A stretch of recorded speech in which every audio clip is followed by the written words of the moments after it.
Maglaba muna ako, guys.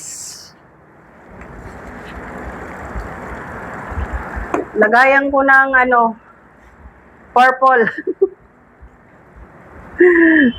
Maganda maglaba ngayon dahil mainit ang panahon, mahangin pa. So yan. Ito yung sapin sa higaan ko. Samantalahin ko na kasi wala naman akong gawa sa labas. Kaya sabi ko maglalaba ako, tapos maglilinis din kasi ako, guys, dun sa baba. Yan, habang naano ko to, nakasalang, maglilinis ako.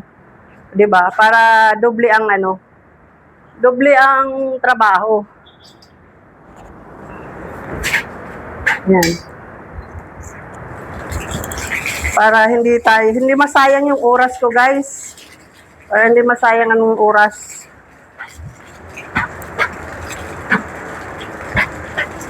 Kailangan kailangan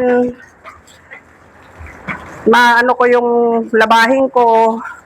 Pag natapos ako maglinis, tapos na rin ako maglaba. So, pwede na ako magpahinga. Ganon.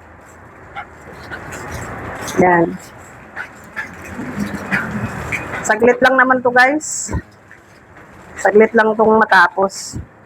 So, yan. Thank you very much.